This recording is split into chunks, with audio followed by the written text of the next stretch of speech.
Welcome to the show. Now they say east or west, home is the best. Today we are featuring a Kenyan who went to the UK at the age of 30 and is just relocated to Kenya after 30 years. His name is Reverend Dr. Kennedy Njenga, who began by doing menial jobs and he eventually became a chaplain with the Church of England. As you stay and live among different culture, you learn to adapt. Reverend Dr. Njenga did not forget about his motherland. He's been investing in Kenya in the real estate through AMG Realtors, a premier real estate company in Kenya. Everything is simplified and you can easily trust them. Also on the show, my magical experience at Olpejeta Conservancy in Laikipia County, the home to the only 2 remaining northern white rhinos in the world.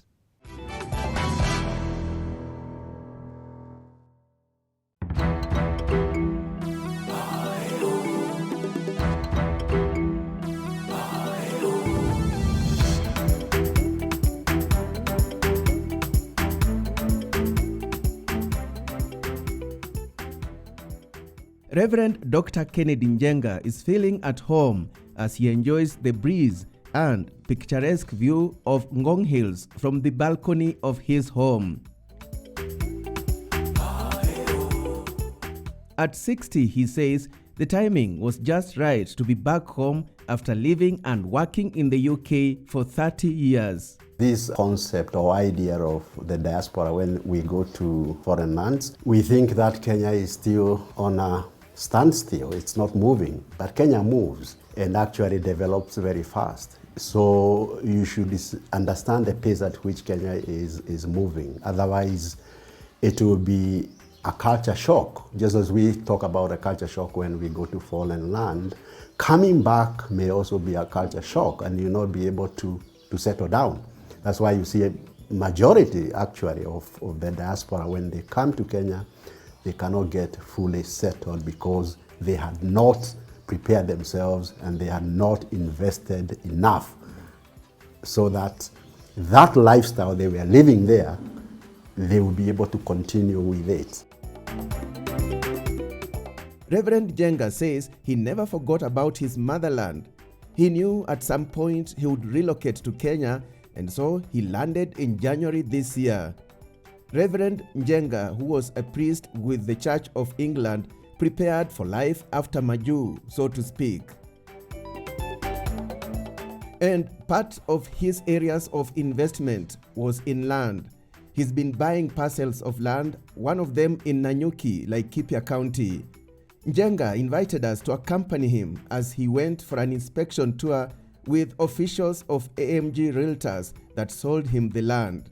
East or west, home is best. What made you buy land this far from Nairobi? It seems remote. Lands appreciates with the time. So it may feel and seem to be remote, but within a few years, probably in less than 10 years, it will be different. I also invested in Marindia. Through AMG also? Through AMG. So how many have you done through AMG? I have done about 14. 14 parcels plus of land through AMG? Yes. Now that's huge. You trust them. I do, because I don't see any reason why you should doubt somebody unless you prove it. And I have proved them to be credible. So it's what, a quarter acre you bought here? 218, which obviously, as you said, is a quarter of an acre, 100 by 100. Yes. For how much? How much did you cough? Let me use the word cough. I know. I bought it for almost 400,060 Kenya shillings. Kenya shillings, yeah. This land is strategically located near the famous Olpejeta Conservancy. As you come to Nanyuki Sundowner, you pass Olpejeta, British Army, just to get you a rough idea on the location. So once you get to the land, so it's 50 by 100 plots or 8 acres, and we are selling them at 229,000 for a 50 by 100, an eighth, the right size of an 8th acre. Yeah, and for a quarter of an acre, it will be 458,000. But we are giving an offer for everyone who is watching Daring Abroad by Alex Chamwada. So once you see the video, we'll give you at a discounted price of 440,000 for a quarter of an acre and 220,000 for a 50 by 100. One thing is I have lived with the English people, and I know if you see an English person wanting to live in a particular place, it must be good. They can tell something. In Nanyuki. Yes, there are so many Wazungus in Nanyuki. I advertised for a piece of land in Malindi, and he wrote to me, and I sent him a map. And at first, you know, because we have never met, we had never seen each other. So of course, there is that brief introduction of, are you really genuine in what you are doing? Because you have not met. So I sent him the map and I gave him an assurance, a personal assurance that we are going to deliver on our promises. So he actually sent the money before he came to see the land and even meeting us. So we were able to provide the titles. The process, I believe, was seamless. He was able to get receipts of the money he sends to us. He was able to get paperwork, which are very important, the sales agreement, the transfer documents. And at the end of the day, after signing the documents, he was able to get his title deeds within the 60 days framework. Reverend Njenga is definitely among the many Kenyans who are part of the growth of the diaspora remittances, which increased to about 300 billion shillings in 2020, up from 270 billion in 2019, despite the COVID-19 pandemic. The property sector tops on the list of investments Kenyans living abroad are going for. Land never depreciates. Within probably in the next 2 years, this plot of land will be costing twice probably. And I can see that because Nanyuki is becoming quite famous. Back to our interview with Reverend Njenga in Ngong, and you'll be surprised to learn that when he flew to the UK for the first time at the age of 30, a pre-departure visa was not a requirement. In the early 1990s, the economy of Kenya was starting to get downhill. And a lot of people actually started leaving the country, and I was one of them. By then, when you went to Britain, you never needed a visa. So you just needed to go, you just get a ticket, you board the plane, and when you get there, they'll give you a 6 months visa, visitor's visa. And that's how I ended up in the UK. I went in February 1991, and landed in a place called Wharton-on-Thames in London.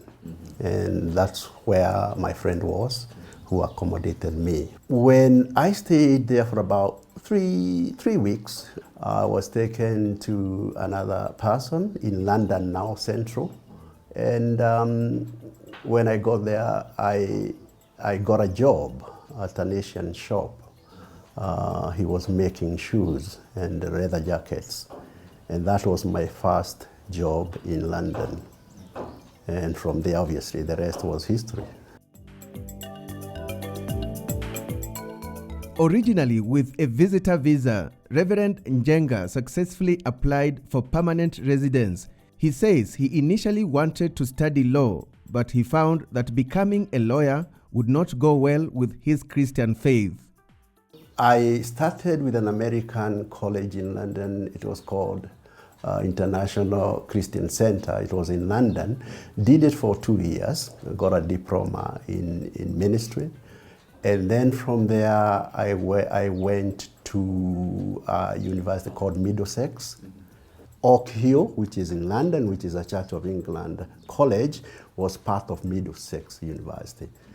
So I was based in Oak Hill College, but because I was doing a degree, it had to be affiliated with the Middlesex University, if you see what I mean. So I got my first degree, a BA honors in theology. So after my BA, I was taken by the Church of England, trained at a place called Queen's College. It's in Birmingham. I was trained for another 2 years. And then I got a postgraduate diploma from Birmingham University. Queen's College in Birmingham was a Church of England college, was affiliated to Birmingham University. Reverend Njenga says he funded himself and would sometimes get grants from the diocese. He eventually got a placement in Manchester and went through training as a priest for 3 years. I came back to Birmingham. That's where I got a post as a priest in charge. Went to a place called Fizzy, and I was a priest for an ecumenical partnership. That means it was an Anglican church as well as the Methodist. It's called ecumenical partnership. And I stayed there for almost probably 8 years.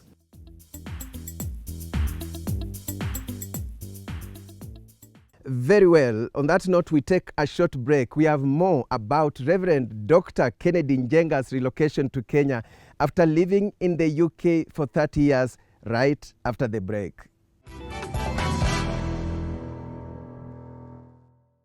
Welcome back. Today we are featuring Reverend Dr. Kennedy Njenga, who went to the UK at the age of 30, and he began by doing menial jobs to make a living. He eventually became a chaplain with the Church of England.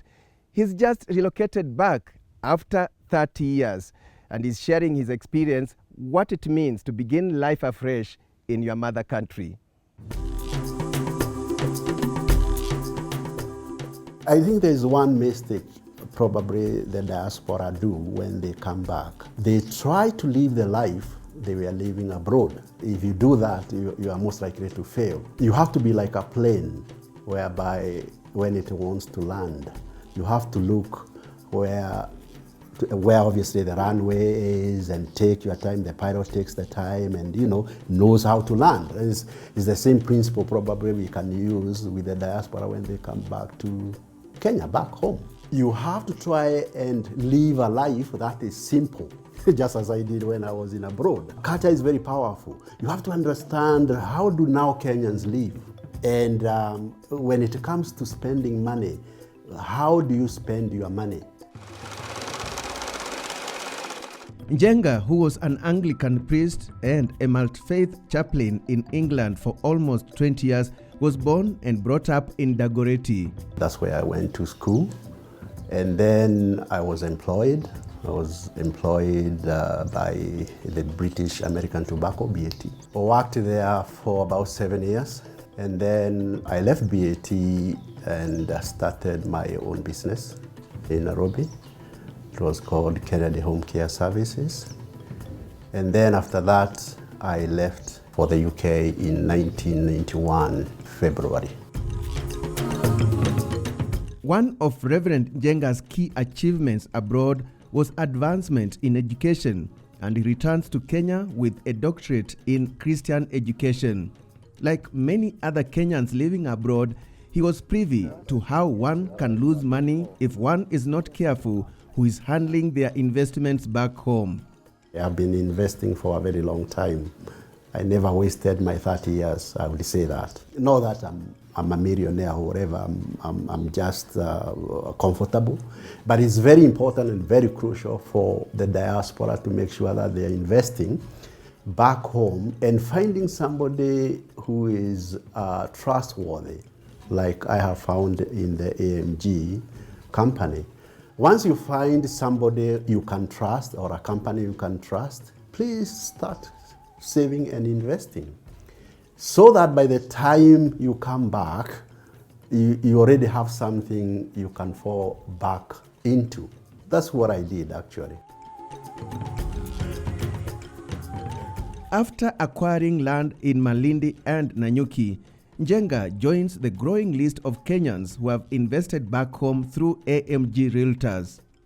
We have to have a way where people can feel safe with sending money home. And every time I used to think about AMG, starting a company, and when we start, we will deliver titles to people like no other company does.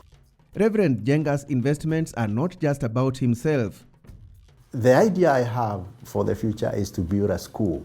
One of the reasons what has made me think about a school is, if you think about changing the society, then you have to change the education, what you teach them, so that their way of thinking will be different. And this is the parting shot from the man of God. One thing I have learned from my time in abroad is the Mzungu values time. once a day goes, you never see it again.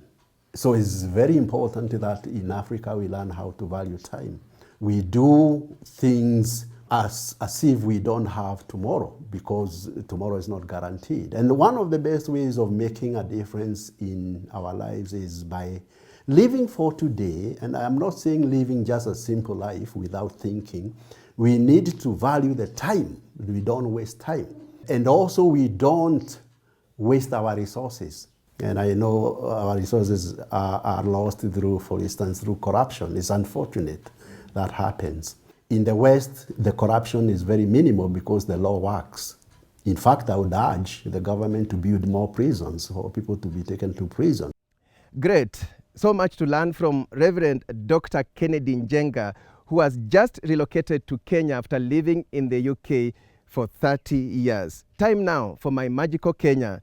And today, I share my experience at Olpejeta Conservancy in Laikipia County. Take a look.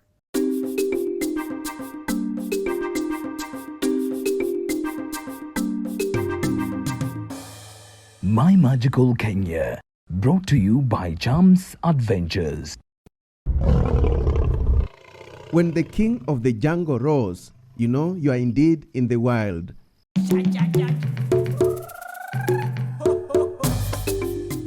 Welcome to Olpejeta Conservancy in Laikipia County that works to conserve wildlife, provide a sanctuary for great apes, and to generate income through tourism and complementary enterprises for investment in conservation and community development. The Conservancy, that sits on 90,000 acres of land, is well known for diversity in wildlife with unique animals not found anywhere else in Kenya. For instance, we have the last 2 northern white rhinos in the world. We also have chimpanzees, which are rescued chimps. We also have the lion's share of when it comes to lions and other predators in Laikipia. We have about 70 of them. We have the largest population in East and Central Africa of black rhinos. The southern and northern rhinos here are just special. Never had I come this close to a rhino. Good girl. Good girl. Yeah, good girl. Come on. A massive animal that weighs well over 2 tons. So here we have 3 rhinos, 2 of which are the northern white rhinos. The one in front is Najin, she's the elder northern white rhino. And the one behind is Fatu, she's the youngest northern white rhino. She's 21 years old. And their friend is a southern white rhino. So what's the difference between the northern white rhino and the southern white rhino? Yeah, the southern were mostly found in the southern parts of Africa, where relatively the grass was shorter. As you can tell from looking at their necks, they have got more muscles on the neck so that they could support their heads always down to the ground. The northern were found into the northern parts of Africa, where the grass was relatively taller because it was more dense and equatorial regions. So they evolved to have less muscles on the neck so that they could lift their heads higher and feed on the tall grass.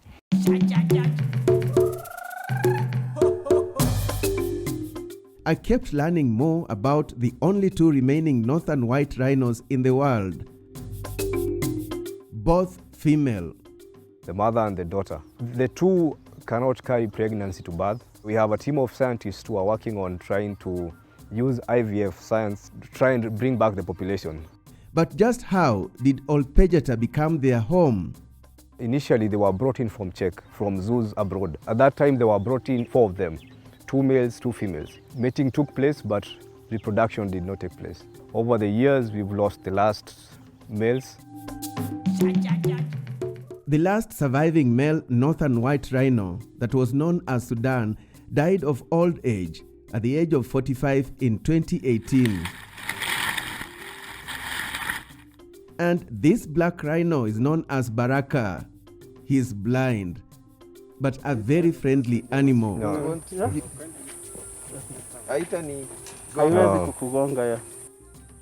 I'm so amazed. I'm very amazed. I've actually seen an elephant. It was also my first time. What else have you seen? Antelopes, buffaloes, rhinos. Yes, and now I'm here to see Baraka. Baraka. Yes. Anytime you see an animal, it's definitely magical to you because you see them close. You know, in TV they're so huge. Wow. But now when you see it, you get so amazed by it. Yeah. Unlike the rhinos, which are confined to the conservancy, elephants, which have migratory habits, are free to move out to the greater Laikipia Samburu ecosystem. We have 2 corridors. So the wildlife that we have around, they are free to move in and out. We have, to the south, we have Aberdares, and to the north, we have Mount Kenya.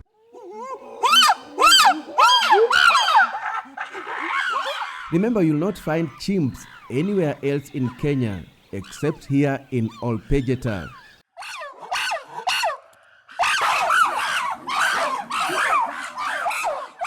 So these are chimps that have been rescued on transit in international airports. Some have been persecuted in Central Africa. We have a skull of an elephant here. This board will give you an idea of the animals you are likely to see in the conservancy. Here we have cheetahs, leopards, buffaloes, zebras. There is something for everyone. And a visit to Olpejeta would be incomplete without learning about how livestock and wildlife coexist. We have about 7,000 Borana cattle. We also have an abattoir, and we harvest, we normally sell beef. So cattle and wildlife coexist? Yeah, they do very well. It's 1% takeoff from the lions. Over the years, we've adopted to ensure that the bombers that we use are pretty much lion-proof. So how do you link tourism and conservation? The income generated through tourism supports conservation. Again, we give back to the communities. We have a community development department. Olpejeta is also known for education activities. We encourage especially school kids to come and feel, get to understand. In some places you are not allowed to touch. Here you can touch. But we normally sanitize with the COVID. Yeah. Also in Habibu, we have a tide here for the leopard. And if you want somewhere to stay while enjoying a wild safari in Olpejeta, look no further. The Conservancy is home to 9 tented camps, lodges and homestays. Before COVID happened, we used to have a lot of international visitors. Since there is no international travel, we are receiving more and more local tourism. Olpejeta Conservancy, the home to magical experiences never found anywhere else in Kenya.